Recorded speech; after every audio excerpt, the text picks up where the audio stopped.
Everybody happy? That's what most people think, right? I can just eat as much as I could. But the thing is, if you don't have the data, you have no way to make adjustments that are necessary for you to succeed. Because being successful in an area, this is not just related to fitness and health. It is about being a little bit of a scientist. What a scientist does, he gathers data and he splits this different things. Because if you go into a day and you're saying, oh, well, I feel like eating a little bit more today. What does that mean? Like, what's the number? Because if you don't know how much that is, how are you going to make adjustments next time? And if you don't measure your weight, how do you know if the scale is actually moving? If you do measure, do you know if that week the scale went up because you ate more calories, or you had more water retention, or you had, let's say, more stress that week, you had less sleep that week? How do you know what worked? If you don't measure, you don't know what worked, what didn't work. So you don't have the data, and you're kind of going at it like a blind chicken, trying to feed itself. You will succeed at some point, some days, but you will never reach that consistency that I'm talking about, or basically with fundamentals, which is counting calories. That's where a lot of guys that are naturally skinnier, that can gain weight, there's a reason why you're like that. Like, your physiology works like that. You burn off calories, like your non-exercise activity, it's stuff that you're not conscious of. You burn off all those extra calories that you ate. And that's why becoming conscious of it, raising that level of awareness, something that I like to call like yellow alert, for all you Star Trek fans, you know what that means, right? You're a little bit more alert. You're not just like chilling, walking around, that's what most people do. You're a little bit more alert. You know what's going on. Okay, you know approximately how much you ate. You don't have to count it to a gram, but like last week, hey, I had about 3,000 calories on like Monday to Friday, then I had a little bit less the weekend, had a little more drinks, stuff like that, and you know it roughly. That's good enough to get a decent result, right? For the absolute best result, obviously you want to track to a gram, but if you let looser than basic awareness, how are you going to know what works, dude? Like that's what I'm always asking people. People are, oh, I can't gain weight. Do you know how much you're eating? Like the basic stuff. So if you're, let's say, overeating, that's a different issue, because you can overeat. Obviously, there's a cap after which you have enough nutrition to build muscle and everything else will get stored as body fat, right? There's that cap, because nutrition is permissive. This is a quote from Eric Helms, a very famous researcher. He's doing his research now in New Zealand. Really, really good guy, right? He wrote two great books as well, Muscle Strength Pyramids, really cool guy. And nutrition is permissive. What that means is that once you have that permission, okay, I got enough to build muscle, anything extra will just go to body fat. And you don't want to gain unnecessary amount of body fat. It's going to make your cut a lot harder. All right, this is not what a lot of people are thinking about. So yeah, definitely want to count those calories. All right. So what's your advice? Sorry. Yeah, follow up, yes? What's your advice on like how to gain weight? What should we do? Right, okay, before we go to the next question, a couple of basic tips on gaining weight, right? So first off, let's say you identify yourself as the NEAT type of person. NEAT is non-exercise activity, means that you basically fidget off 400 to 700 calories a day if you're that skinny guy, right? It's really hard to gain weight. Well, number one, raise awareness. Number two, practical tip is that you want to actually have a lot more variety in your diet, and you want to have frequent feedings. Like, you don't want to be doing stuff like intermittent fasting if you're trying to gain weight.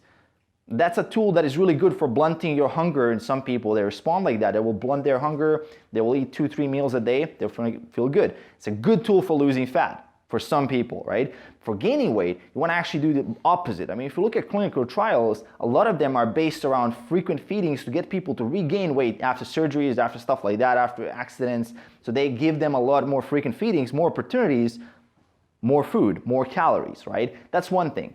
Second, and basically third thing, is the composition of the meal itself, right? You're looking at high calorie density, right? High calorie density, meaning that per unit of volume of food, per amount of food, you have a lot of calories. Those calories have to come from either protein, carbs, or fats. The easier way to add the calories in is by a combination of, let's say, carbs and fats in a really clever engineered way with more processed foods that will make the food highly palatable, which means that it will override your brain signaling saying that you're full, right? So your brain won't be able to tell, okay, I'm not sure, it's super palatable, it's very rewarding for me to eat this, it's super tasty, and that's usually how people get fat. But if you're having a hard time eating enough food, that's a good tool you can use to basically get yourself to eat more food. basically high food variety. It doesn't have to be all like junk food, Pop-Tarts, and like what do you guys have, this like sweet egg yolk thing here in nata, what is it called, like Portuguese, yeah, that kind of stuff. It doesn't have to be like that, but if you look at that kind of food, it's very tasty, right? Can we all agree that's tasty? Yeah. Hell yeah, right? I can't stop eating those things. Why is that so tasty? Has a combination of really good sugar, like processed sugar, awesome, fats, egg yolk, awesome. It's very like, has a nice soft texture. Pretty awesome, right? You can't stop eating it. And that's the types of foods that you want to be starting to include in your diet a little bit, is they're going to allow you to eat a lot more. And it doesn't have to be all that kind of food. But after you reach your protein goal, and after you reach your, let's say, your fiber goal with plenty of vegetables, let's say 3 to 4 cups of veggies, you're good to go with those kind of foods. Add fruits in, variety of fruits in there. The more variety of foods you have, what it does to your brain, it allows it to eat more. Right? It's kind of bypass again those satiety signals. I mean, all of us here, you guys been in a buffet, right? You know what a buffet is, like all you can eat, right? And there's so many options, and we usually overeat in that buffet. Like we don't know why, but there's always more room for the next thing, like the next taste. There's always room for dessert. There's absolutely always room for, no matter how much food you ate. Like yesterday, we had like 3-course meals, like all this cheese and all this stuff that you have here, but there's always room for dessert, right? All of a sudden, there's like this extra stomach here that appears that can take in more food. Because my brain, the way your brain is wired, is to seek out the maximum amount of calories that it can get in a serving. That's the only thing it cares about. That's what ensures your survival. So if you give it that opportunity, put it in that situation, it's going to go for it. It's basically a formula, right? It's a very simple formula. What's the least amount of calories that I have to spend to get a certain amount of calories in, right? To get that, let's say, highly palatable, processed fat carb in the next supermarket nearby, it takes like 10 calories and you get 500 back. Hell yeah, that's a good choice, right? Your brain knows. But if you're looking at it from whether you're gonna spend 600 calories walking to find broccoli in the nature, your brain doesn't wanna do that. Why the hell would the brain do that? Why would the brain seek broccoli in nature? Why would it do that? Does it help you survive when the calories are scarce, when you're gonna die? Not so much, right? So broccoli is very low priority. And there's actually a hypothesis why you even eat broccoli and why you even eat vegetables is because through association, through years and years of eating vegetables with, let's say, those tasty foods, you kind of associated now that the vegetables are good. The kids don't want to eat vegetables. Have you guys liked vegetables when you were a little kid? No. Hell no, dude. I was spitting out like Brussels sprouts, broccoli, lettuce. Like, fuck, yeah, like, why would you eat that? Like, why would you eat tomatoes? You know, like, what is that? When I can have my gummy bears, when I can have my chocolate and things like that. And I conditioned myself over the years combining vegetables with these tasty foods, and now through that association, I'm gonna eat vegetables as well. Because I think they're nice for me, they're good for me. Also, I brainwashed myself, obviously, with all the good health reasons why should I eat that, right? So that's one example, like high food variety, high palatability density, and let's say the final component that is a really nice trick for all of you guys here that want to gain weight, if you're struggling with that, just drink more calories. Like, why isn't nobody talking about that? Just drink more calories. Buy a blender, it costs 20 euros, and just blend stuff. Like blend high calorie stuff. If you're not sure what to blend, start with peanut butter and just start adding stuff. Start adding fruits, start adding milk, whole milk, right? You're gonna get 1,000 calorie shake easy in the morning, like easy. First thing when you wake up, 1,000 calories done. 2,000 left, you know, and that's like the day hasn't even started. It's not that hard, right?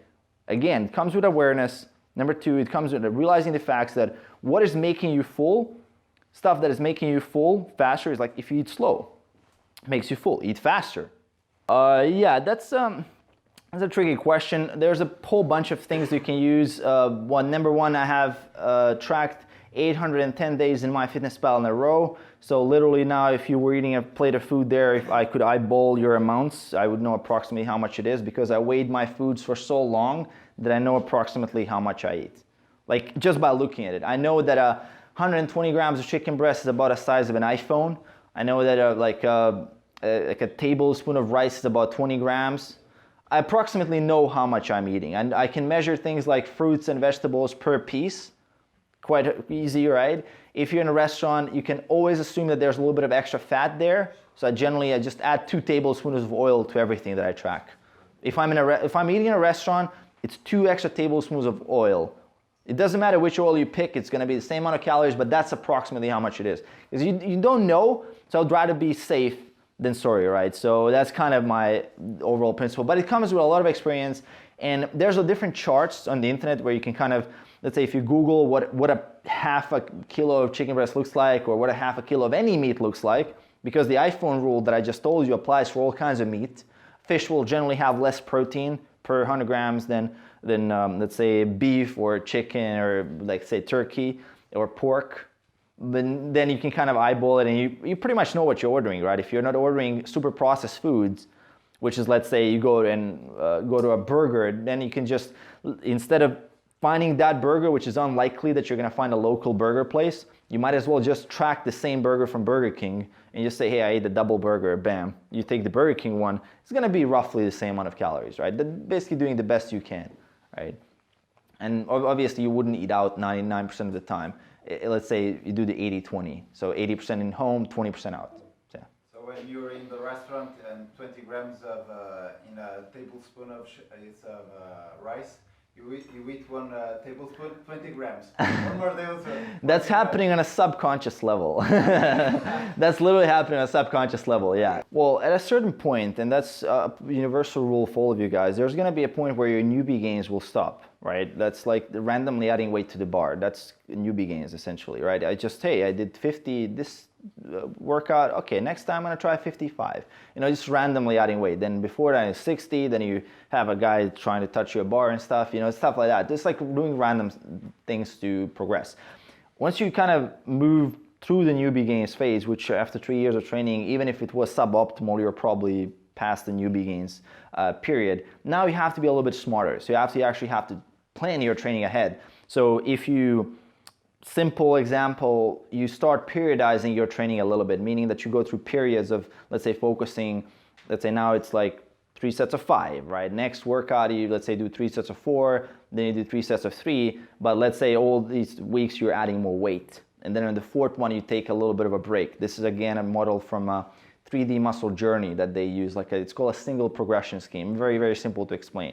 Or another model that you can use is simply adding a micro plate. So you buy those 0.25 or 0.5 kg plates, and you just add a little bit, and you try to get the same amount of reps. If you get the same amount of reps, next week try to add more.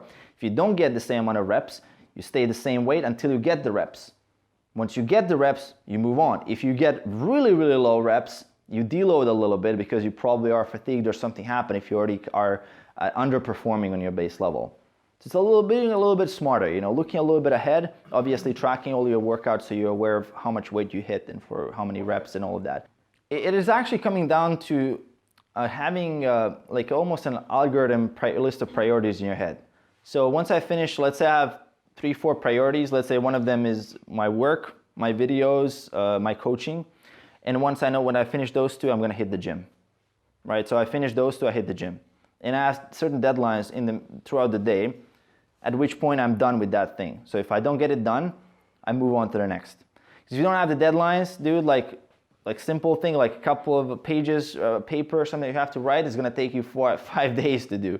Instead of having a deadline in your head where you have that sense of urgency to finish it. You have to have certain deadlines for certain things. In the gym, it's preferable to have a certain time of the day that you hit the gym. It's a really nice way to go about your day. Let's say after work you're gonna hit the gym, or before work you're gonna hit the gym, before college or after college. You already have things that are, let's say, pillars in your day. You already have things that are already happening throughout the day.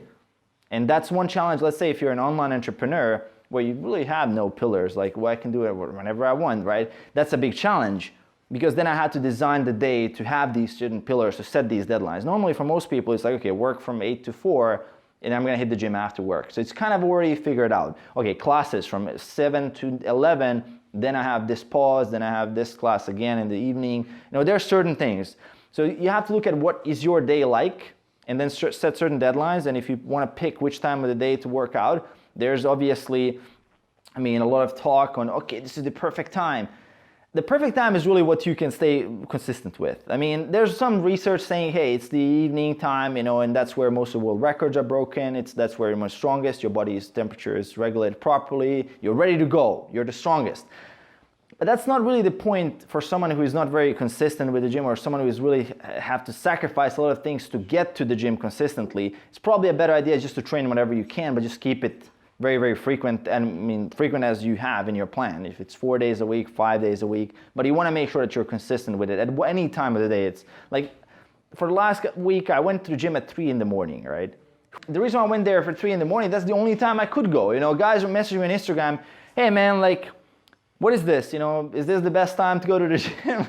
I'm like, dude, I'm dying. You know, I'm dying literally. I can barely move. And I'm just there to do a little bit of volume, suboptimal training, just to get a little bit of it and just run out. Don't worry, we will be on your graveyard. And that's, my graveyard is gonna be like, do more reps or something, you know, like reps.